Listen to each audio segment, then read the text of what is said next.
안녕하세요. 세대공감 아카이브입니다. 오늘은 며느리의 이중생활 중 7번째 이야기입니다. 이야기는 말하지 못했던 속사정입니다.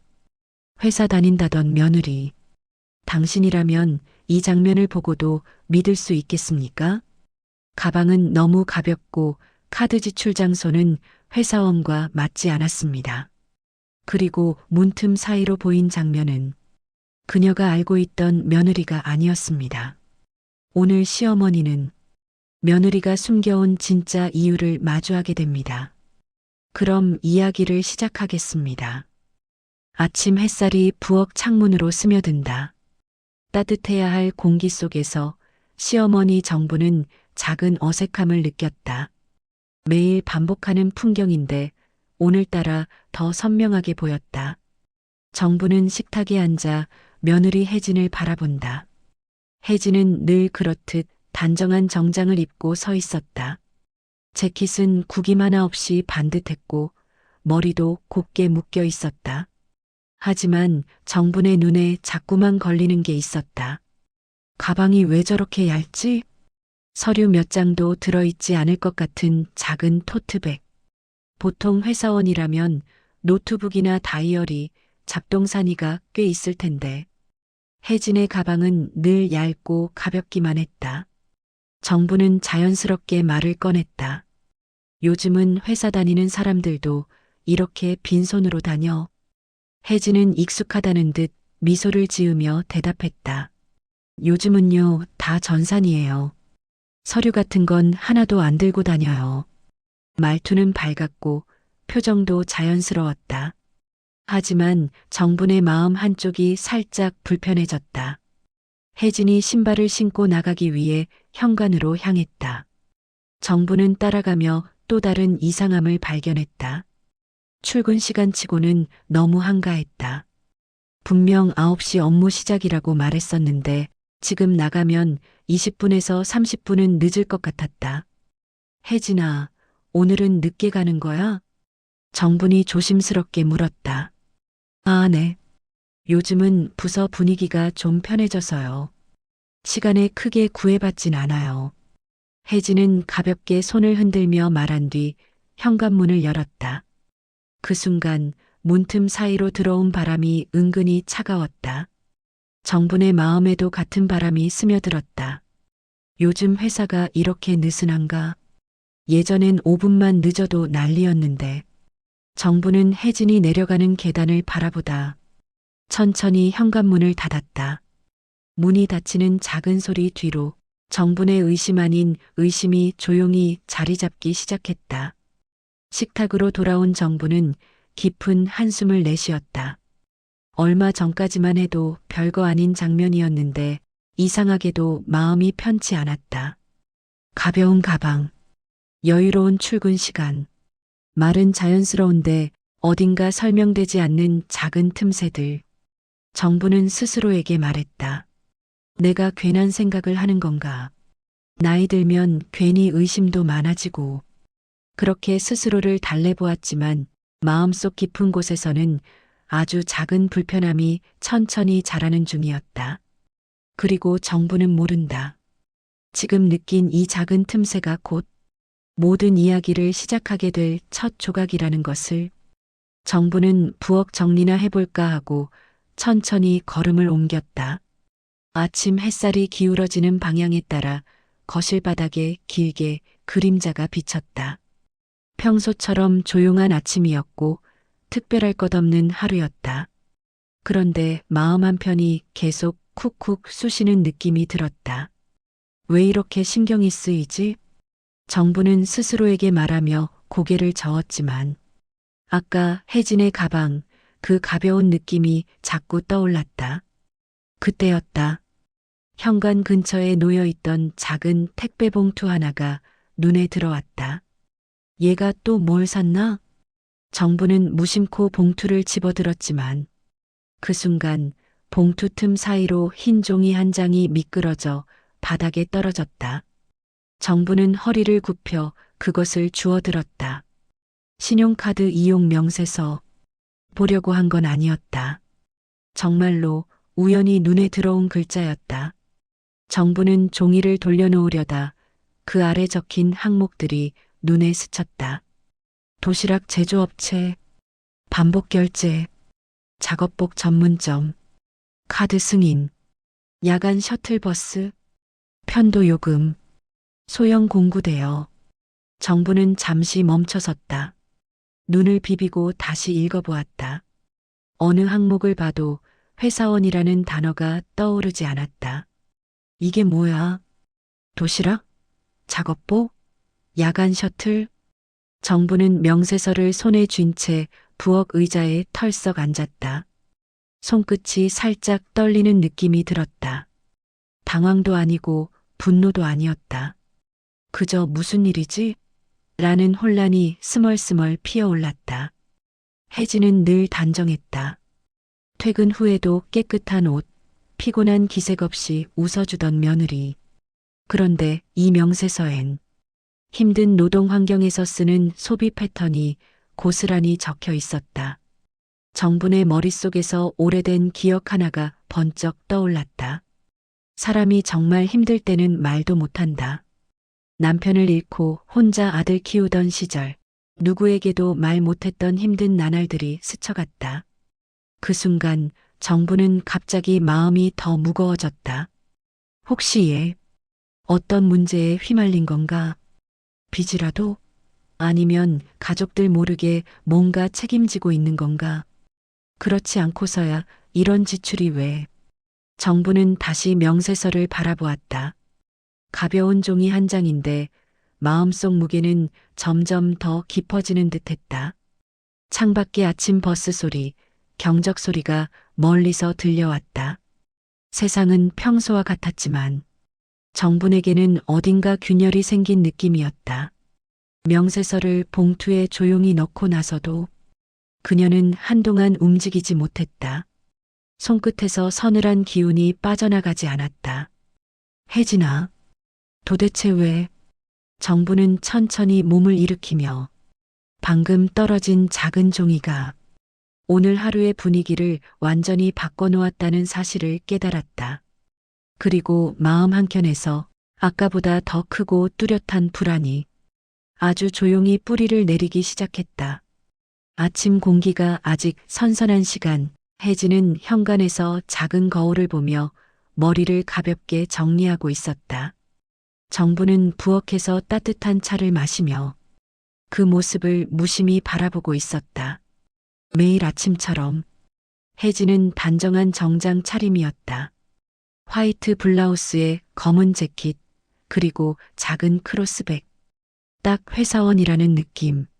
하지만 정분의 눈에는 아침부터 묘하게 낯선 구석이 하나 보였다. 혜진이 들고 나온 가방. 너무 가볍고 너무 납작했다. 예전 회사 다닐 때는 노트북, 서류, 화장품 파우치까지 가방이 묵직해 늘 어깨를 주무르곤 했는데 지금은 손목 하나로도 흔들릴 만큼 텅 빈 느낌이었다. 정부는 조용히 말을 건넸다. 혜진아, 가방 왜 이렇게 가벼워? 회사 갈 때는 챙길 게 많지 않아? 혜진은 순간 눈을 크게 뜨더니 금방 환하게 웃으며 말했다. 아, 어머님 요즘은 다 디지털이잖아요. 서류도 안 들고 다녀요. 가볍게 다녀야 해요. 말은 그럴듯했다. 하지만 웃음 뒤로 살짝 흐르는 어색한 긴장을 정부는 놓치지 않았다. 혜진은 슬리퍼를 벗고 구두로 갈아 신었다. 그리고 출근하겠다며 문을 열었다. 다녀오겠습니다. 환한 목소리. 평소와 다를 것 없었다. 그러나 정부는 그 모습을 바라보며 마음 한쪽에 작은 의문이 자리 잡았다. 아침 햇살 속의 혜진은 확실히 회사원처럼 보였다. 하지만 정부는 천천히 눈을 좁혔다. 그 가방, 그리고 요즘 들어 자꾸 보이는 이상한 지출들, 도시락 업체, 작업복, 출근 시간보다 훨씬 이른 외출. 생각들이 조용히 그러나 끈질기게 얽혀들기 시작했다. 혜진이 집을 나서고 잠시 후 정부는 현관 쪽으로 걸어갔다. 문틈 사이로 며느리가 멀어지는 모습을 바라보았다. 평소 회사가 있는 방향으로 바로 향하지 않았다. 먼저 집과 반대 방향으로 천천히 걸었다가 다시 골목을 돌아가는 듯한 자연스럽지 않은 동선. 정부는 이 사실을 언제부터인가 계속 보고 있었다는 것을 그제야 깨달았다. 그때 정분의 손끝이 잠시 떨렸다. 혜진아, 너 정말 회사에 가는 게 맞니?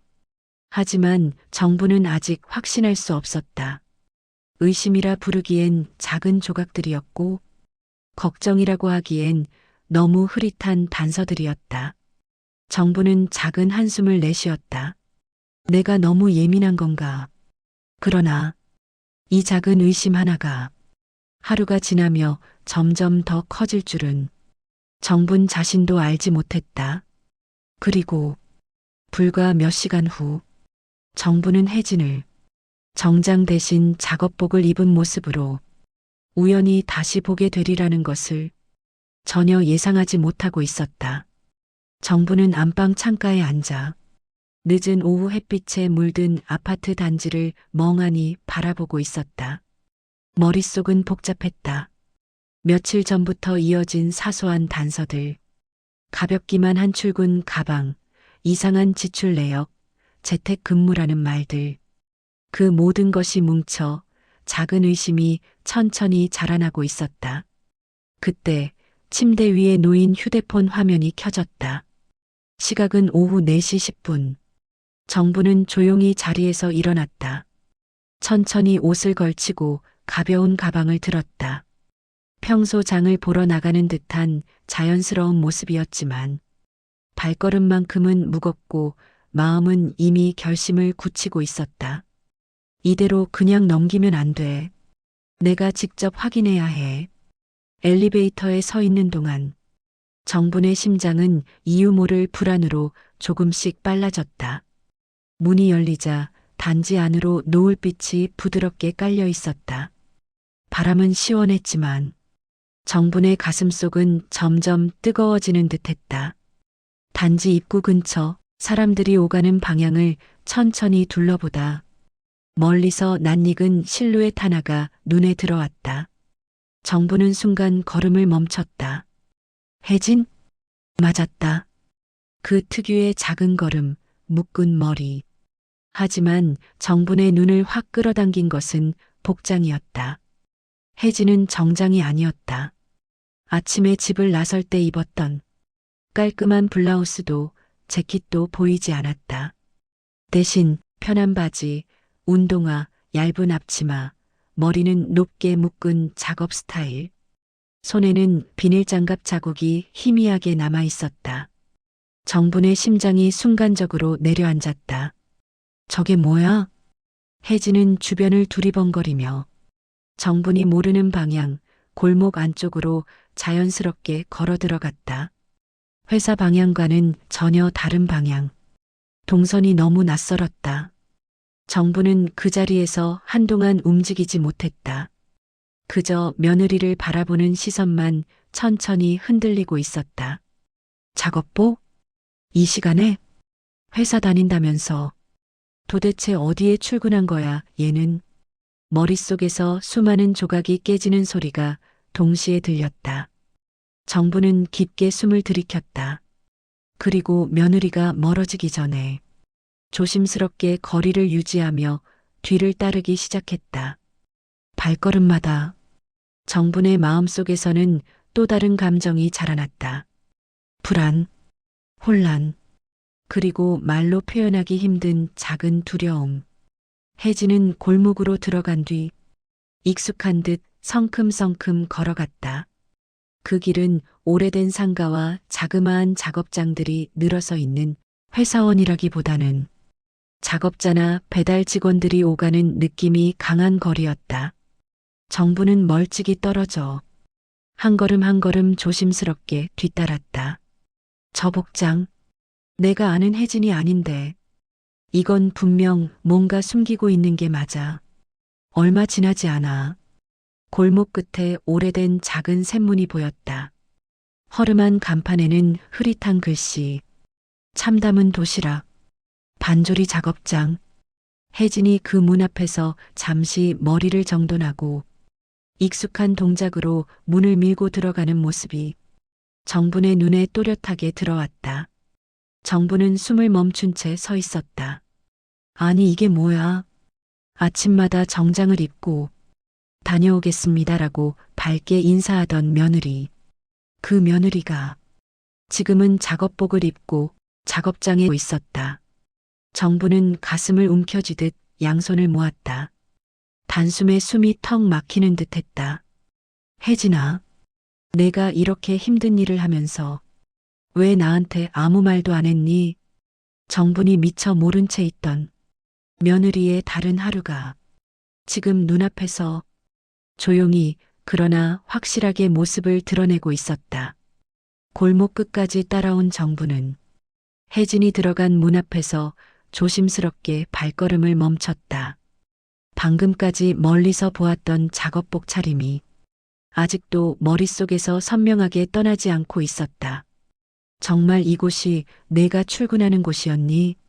정부는 손끝이 떨릴 정도로 마음이 복잡했다. 아침마다 정장 차림으로 밝게 인사하며 나갔던 며느리.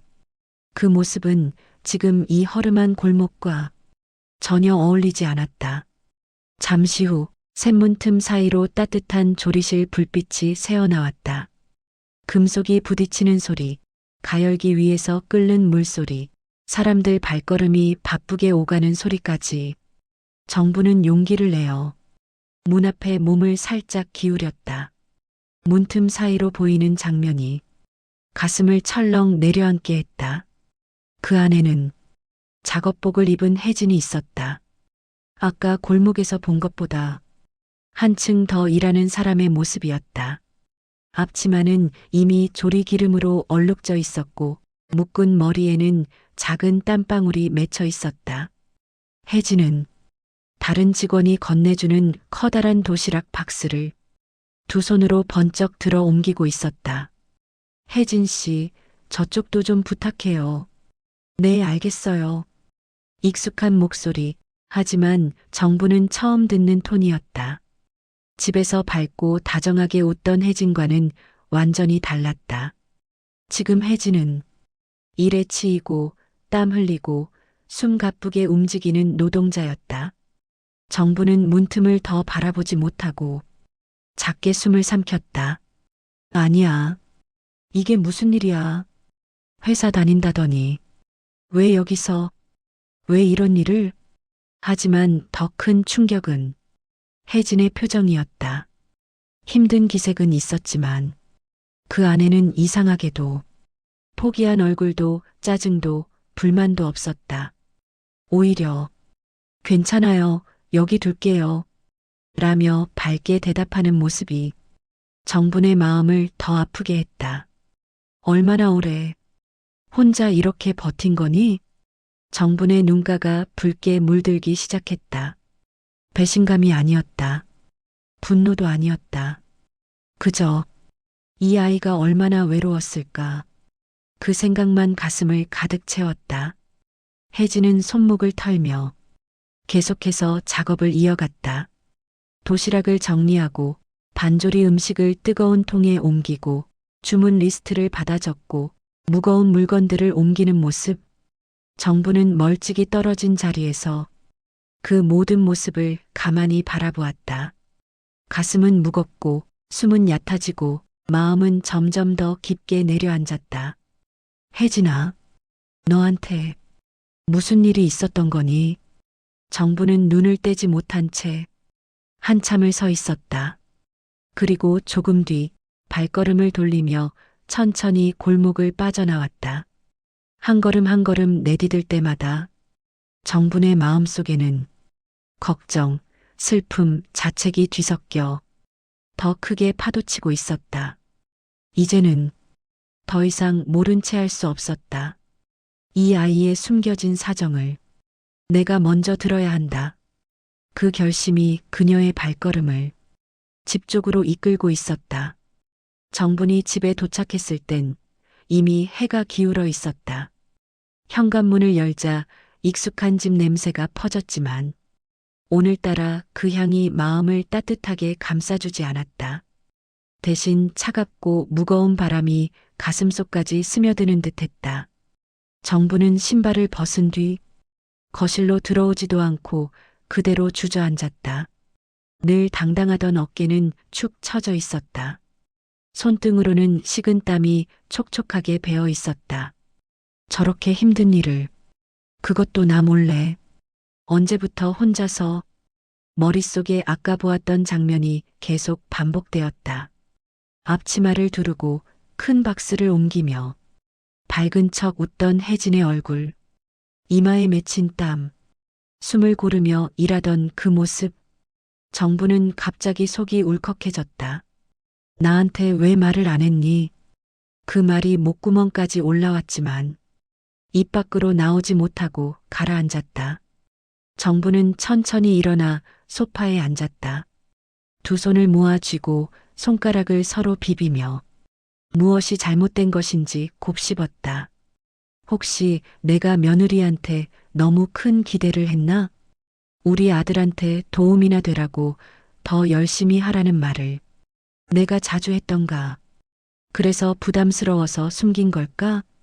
정분의 눈가가 차오르기 시작했다. 분노가 아니라 미안함과 자책의 눈물이었다. 내가 나쁜 말 한 적 있었나? 며느리 체면 깎는 말을 했었나?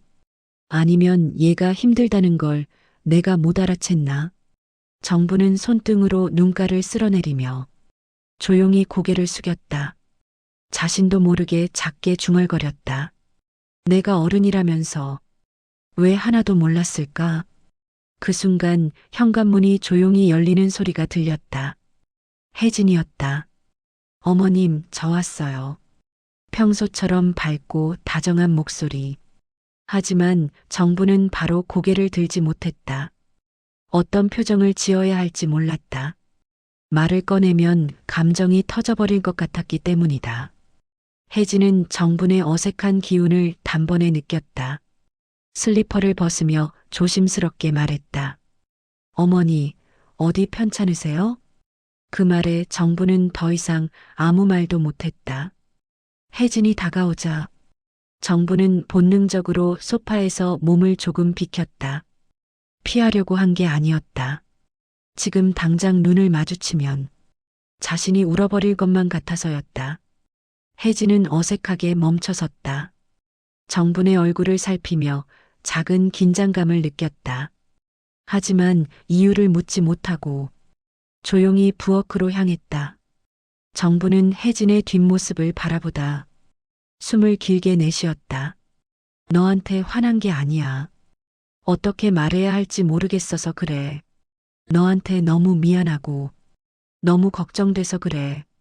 그러나 이 마음을 당장 혜진에게 털어놓을 용기까지는 나지 않았다. 모르는 척할 수도 없고 그렇다고 지금 당장 말할 수도 없다. 소파에 홀로 남은 정분의 눈빛에는 걱정, 불안, 서운함, 그리고 깊은 자책까지 복잡한 감정이 스며들어 있었다. 이 감정들은 이제 곧 두 사람의 관계를 한 단계 더 깊은 곳으로 끌고 갈 중요한 흐름이 되었다. 부엌에서 물 흐르는 소리가 들려왔다. 혜진은 평소와 다름없이 설거지를 하고 있었다. 그릇이 맞부딪히는 소리가 잔잔하게 울렸지만 정분의 귀에는 그 소리조차 멀리서 들리는 것 같았다. 소파에 앉은 정분은 방금 전 골목에서 보았던 혜진의 모습이 아직도 생생하게 눈앞을 지나갔다. 땀을 닦으며 무거운 박스를 옮기던 모습, 힘든 기색 한번 내비치지 않고 밝게 대답하던 그 어린 아이 같은 표정.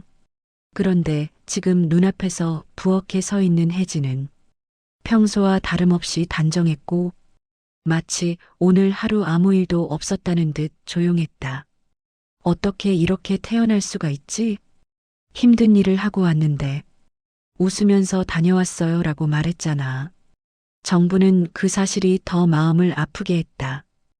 혜진이 숨겼다는 사실보다 힘든 티조차 내지 않으려는 모습이 오히려 정분의 가슴을 더 먹먹하게 만들었다. 잠시 뒤 혜진이 물을 잠그고 부엌에서 정분 쪽을 향해 걸어왔다. 어머님, 저녁 뭐 드실래요? 제가 금방 준비할게요.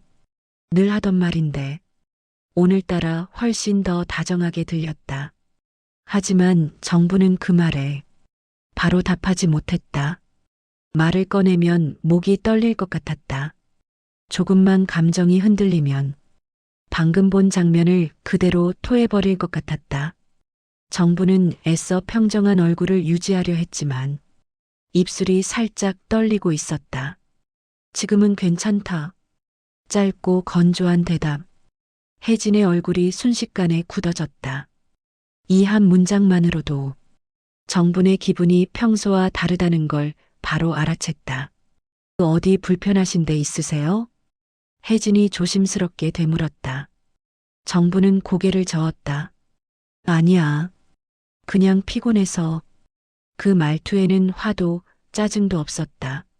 하지만 차갑고 단단한 벽 같은 느낌이 있었다. 혜진은 더 말하지 못한 채 입술을 꼭 다물었다. 정분의 눈가에는 조금 전 골목에서 느낀 감정들이 고스란히 남아 있었다. 걱정, 불안, 그리고 서운함. 어떻게 말을 해야 할까? 오늘 본 모습을 그대로 말하면 저 아이가 놀라지 않을까? 부담을 주는 건 아닐까? 정부는 수없이 고민했지만 대답은 쉽게 나오지 않았다. 그때 아들이 퇴근해 집에 들어왔다. 엄마, 나왔어요. 분위기 왜 이래? 무슨 일 있어? 정부는 아들의 눈을 피했다. 지금 이야기하면 모든 게 엉켜버릴 것만 같았다. 아무 일도 없다. 내 아내랑 그냥 좀 쉬고 있는 거다. 말은 그렇게 했지만 정분의 표정과 분위기는 분명히 평소와 달랐다. 혜진은 아무 말 없이 부엌으로 돌아갔다. 접시 하나를 집어들다가 손끝에서 아주 작은 떨림이 느껴졌다. 어머니가 뭘 알고 계신 건가? 왜 이렇게 서늘하시지? 정분 역시 혜진을 등지고 앉은 채 가슴 안쪽이 쿡쿡 아파왔다. 혜진아, 내가 얼마나 힘든지 알아버렸는데 지금 당장 내 앞에서 태연하게 굴 자신이 없어. 어색함으로 만든 간격은 말 한마디, 표정 하나로 조금씩 아주 천천히 두 사람 사이에 얇은 벽처럼 세워지기 시작했다. 그리고 그 벽은 곧 다가올 진실의 순간 앞에서 두 사람의 마음을 시험하게 될 것이다. 정부는 잠이 오지 않았다.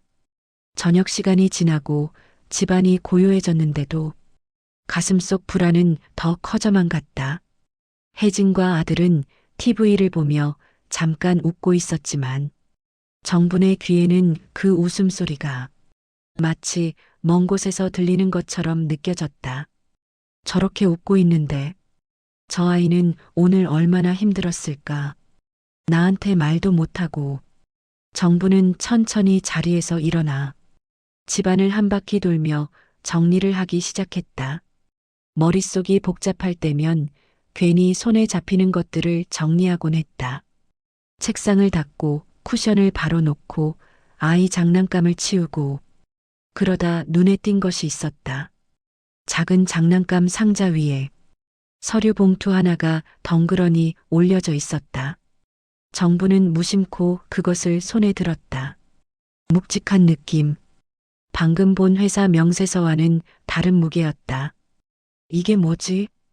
봉투를 열어보니 안에는 여러 장의 영수증과 고지서가 차곡차곡 정리되어 있었다. 대부분은 정분이 평생 본 적 없는 이름들이었다. 다온 요양병원 진료비 영수증, 튼튼의원 외래 진료비 납부서, 장기요양보험 개인부담금 고지서, 대출이자 납부 확인서. 정분의 손이 멈췄다. 눈이 천천히 흔들렸다. 이게 뭐야? 그 어떤 설명보다 종이 위의 숫자들이 더 많은 말을 하고 있었다.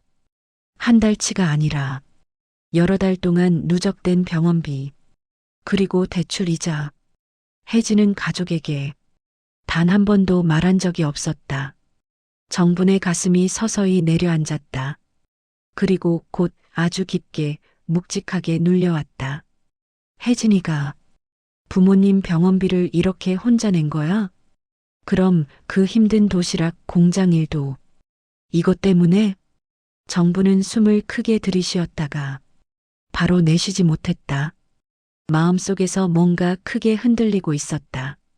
아까 골목에서 본 땀 범벅이 된 혜진의 얼굴과 이 서류들이 겹쳐지자 모든 퍼즐 조각이 맞춰지는 듯했다. 혜진은 회사에서 잘렸거나 상황이 안 좋아졌음에도 가족에게 부담 줄까봐 혼자 감당하고 있었던 것이다. 정부는 문득 자신이 혜진에게 했던 말들이 떠올랐다. 요즘은 집도 살려면 벌어야지. 너의 아버지한테도 잘해드리고 회사 일 늦게 끝나도 참고 해야지. 그 말들이 모두 혜진의 어깨에 돌처럼 얹혔겠구나 하는 생각이 미친 듯이 밀려왔다. 정분의 눈이 뜨거워졌다. 울컥하는 감정이 목까지 치밀었다. 어쩌자고 혼자 이걸 다 감당하고 있었던 거니? 목소리는 거의 울음에 가까웠다. 정부는 손으로 입을 가리고 뒤돌아선 채 조용히 눈물을 훔쳤다. 그때 복도에서 조용히 발소리가 들렸다. 혜진이었다. 문틈 사이로 살짝 얼굴을 내밀었다. 어머님 주무시는 줄 알았는데. 정부는 서류 봉투를 재빨리 뒤로 숨겼다. 마치 들키면 안 될 무언가를 본 사람처럼 가슴이 두근거렸다. 아니다. 그냥 정리 좀 하느라.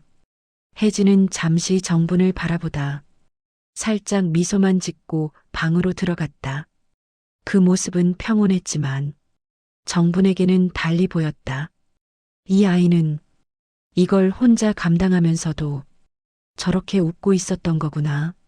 정부는 봉투를 조심스럽게 닫고 식탁 위에 내려놓았다. 손끝이 아직도 미세하게 떨리고 있었다. 그리고 그 순간 정분의 마음속에서 아주 큰 결심이 생겨났다. 이제는 더 이상 모르는 척할 수 없다.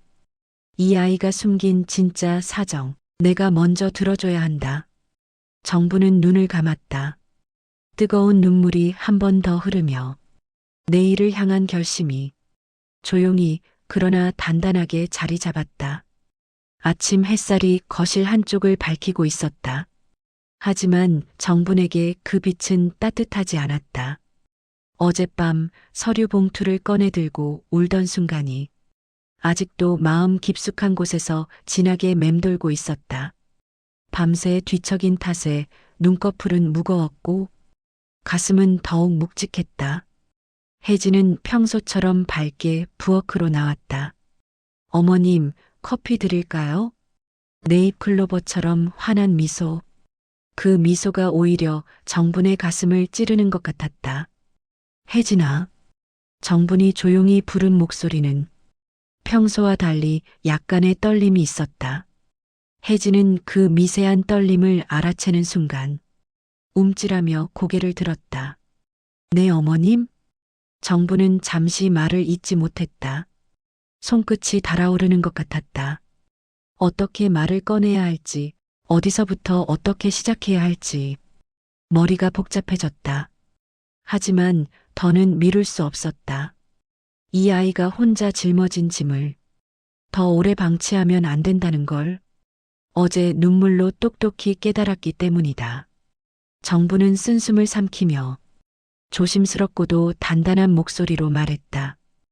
혜진아, 너 어디 다니는 거니? 순간 부엌의 공기가 얼어붙었다. 혜진의 손이 멈췄고 주전자 위로 올라가던 김까지 잠시 멎은 것처럼 보였다. 눈을 천천히 내리깔던 혜진의 입술이 살짝 떨렸다. 어머님, 그 작은 음절 하나에 수많은 감정이 섞여 있었다. 당황, 두려움, 죄책감, 그리고 포기하는 듯한 체념. 정부는 다그치지 않았다. 삿대질도 큰 소리도 내지 않았다. 다만 아주 오랫동안 참아온 사람만이 내는 깊고 담담한 목소리였다. 혜진아, 내가 힘든 일하고 있다는 거 나 알아. 정부는 눈을 피하지 않고 말했다. 작업장 문틈 사이로 본 장면이 기억 속에서 다시 떠올랐다. 땀에 젖어 있던 혜진의 얼굴, 무거운 박스를 옮기던 두 팔, 그리고 웃으려 애쓰던 그 표정까지. 혜진의 눈동자가 흔들렸다. 숨을 들이켰다. 그리고 그 순간 그녀의 눈에 물기가 맺히기 시작했다. 보셨어요? 작게 흔들리는 목소리. 정부는 천천히 고개를 끄덕였다. 그 짧은 동작만으로도 혜진의 얼굴은 사색이 되었다. 양손이 허공에서 허둥대더니 결국 부엌 식탁에 가만히 내려앉았다. 숨을 고르려 했지만 이미 목을대가 흔들리고 있었다. 혜진은 떨리는 목소리로 말했다. 죄송해요, 어머님. 정말 정말 죄송해요.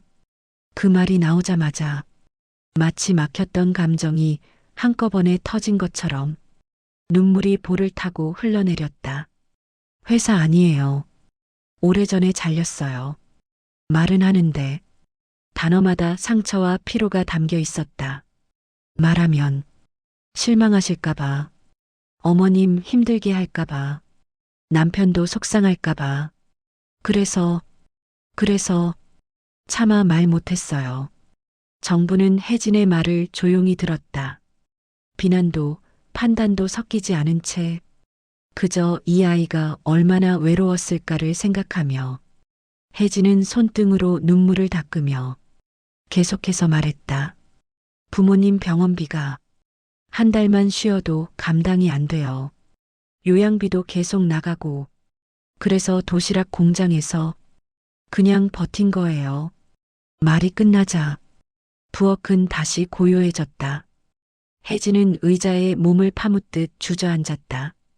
어깨가 떨리고 있었고 손끝이 가늘게 흔들렸다. 정부는 그 모습을 조용히 바라보다 얼마 동안 말하지 못했다. 마치 긴 시간 동안 묶여있던 두 사람의 마음이 이제야 한 방향을 향해 열린 것 같았다. 정부는 천천히 의자에서 일어나 혜진 옆에 천천히 앉았다. 그리고 아주 느리게 혜진의 손등 위에 자신의 손을 올렸다. 혜진아, 이런 건 혼자 버티는 게 아니야. 그 말에는 설명할 수 없는 따뜻함과 오래된 삶에서 우러나온 진심이 담겨 있었다.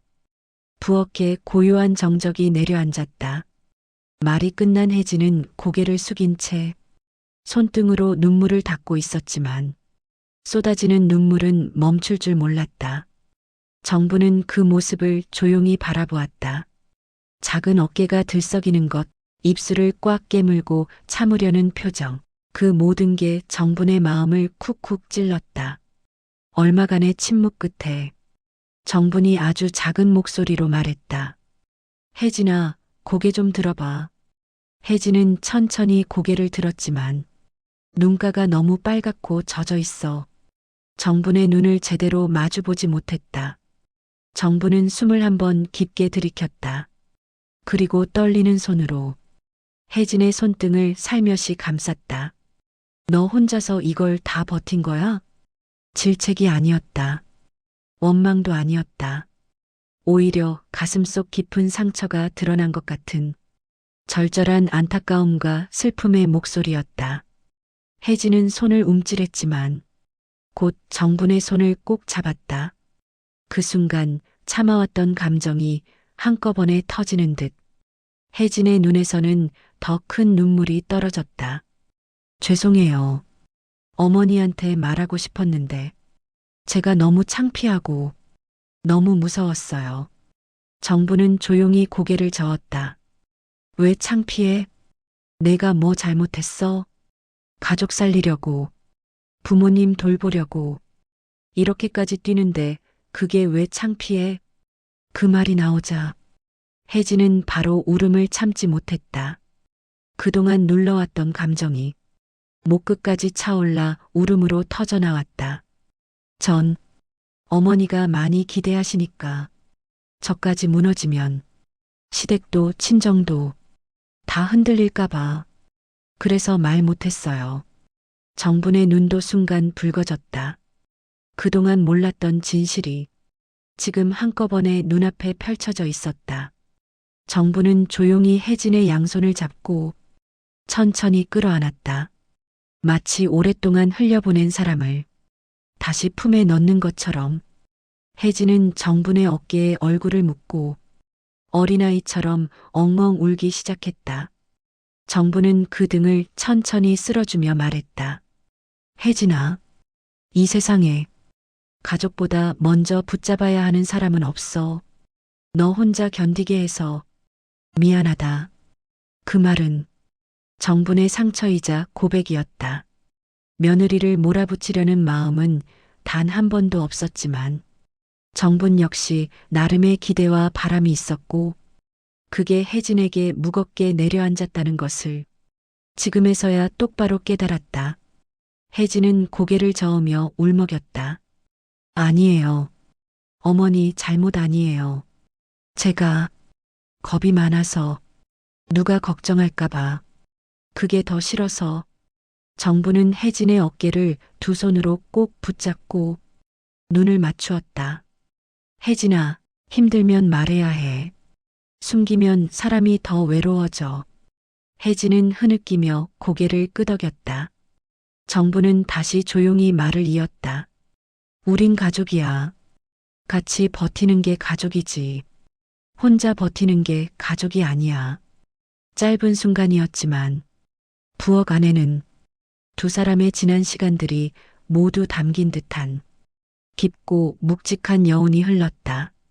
그리고 그 여운 속에서 두 사람의 관계는 조용히 그러나 확실하게 한 단계 더 깊어지고 있었다. 부엌에서 한참을 울고 난 뒤 혜진은 조용히 고개를 숙인 채 한동안 말이 없었다. 정분도 말없이 그녀의 등을 천천히 쓸어주었다. 방 안 공기는 고요했지만 서로의 마음속에서는 오랫동안 잠겨있던 문 하나가 조용히 열리고 있었다. 잠시 후 혜진이 눈가를 닦으며 속삭였다. 어머니, 죄송해요. 제가 너무 바보같이 굴었죠? 정부는 고개를 저으며 혜진의 두 손을 따뜻하게 감쌌다. 바보는 무슨, 내가 얼마나 무서웠을지, 얼마나 외로웠을지. 이제야 알겠다. 혜진의 눈가가 다시 붉어졌지만 이번엔 울음이 아니라 긴장이 풀리는 듯한 표정이었다. 정부는 조심스럽게 의자를 밀고 일어나며 말했다. 혜진아, 이건 너 혼자 감당할 일이 아니야. 오늘 남편한테도 솔직히 말하자. 너 혼자 끌고 가면 더 힘들어져. 혜진은 망설였다. 남편이 실망하지 않을까요? 저 회사 다닌다고 거짓말까지 했는데. 정부는 단호하지만 다정한 얼굴로 혜진의 손을 꼭 잡았다. 사람이 사는 게 다 그런 거야. 사정이 있고 어려움이 있고 누구나 얘기 못하는 부분이 있는 법이지. 너처럼 가족을 지키려고 한 거라면 실망할 사람은 아무도 없어. 그 말에 혜진은 입술을 꽉 깨물며 고개를 떨구었다. 정부는 그 모습이 안쓰러워 조용히 혜진을 한 번 더 끌어안았다. 이제 혼자 울지 마라. 나도 있고 남편도 있고 우리 모두 내 편인데 왜 혼자 버텼니? 그 순간 혜진은 마치 오래 기다렸던 말을 들은 사람처럼 작게 울음을 터뜨렸다. 하지만 이번 울음은 슬픔이 아니라 안도와 위로에 가까웠다. 잠시 후 거실에서 TV를 보고 있던 남편의 목소리가 들렸다. 여보, 어머니, 뭐해? 밥 먹자고 했잖아. 정부는 혜진의 어깨를 토닥이며 방긋 웃었다. 가자. 오늘은 우리 셋이 진짜 이야기 좀 해야겠다. 혜진은 떨리는 발걸음으로 거실로 향했다. 정분도 천천히 따라 나섰다. 식탁 위 조명은 은은하게 빛나고 있었고 세 사람의 그림자가 서로에게 닿았다. 남편은 두 사람의 표정을 보고 바로 눈치를 챘다. 왜 그래? 무슨 일 있었어? 정부는 혜진에게 고개를 돌려 천천히 손을 내밀었다. 혜진아, 이제 내가 말해도 돼. 혜진은 잠시 숨을 고르다가 남편과 눈을 마주쳤다. 그리고 오랫동안 숨겨온 진실을 천천히 그러나 확실하게 입 밖으로 꺼냈다. 그 말들이 거실 공기 안을 천천히 채우자 남편의 표정도 금세 굳어졌고 이내 혜진을 꼭 끌어안았다. 왜 혼자 견뎠어? 왜 말을 안 했어? 우린 가족인데. 정부는 그 둘의 모습을 보며 조용히 미소를 지었다. 그 미소 속에는 걱정과 슬픔, 서운함과 미안함이 천천히 녹아 사라지고 대신 따뜻한 평안이 자리 잡고 있었다. 조명이 식탁을 비추고 세 사람의 그림자가 서로에게 겹쳐졌다. 그리고 그 순간 정부는 마음속으로 아주 천천히 중얼거렸다. 가족이란 건 같이 아파주고 같이 버텨주는 거지. 그 말은 소리 없이 하지만 깊게 세 사람의 마음에 닿았다. 오늘 이야기는 여기까지입니다. 우리 모두에게는 말하지 못하는 속사정들이 있죠. 오늘 며느리의 행동, 시어머니의 모습이 어땠나요? 공감하는 마음을 댓글로 적어주시면 감사하겠습니다. 시청해주셔서 감사합니다. 할머니, 할아버지, 오늘 영상 재미있게 보셨어요? 엄마가 그러는데 다음 이야기를 만들 힘은 구독과 좋아요에서 나온대요. 꼭 눌러주셔야 해요. 알겠죠? 오늘도 함께 해주셔서 고마워요. 다음 이야기로 또 만나요. 안녕!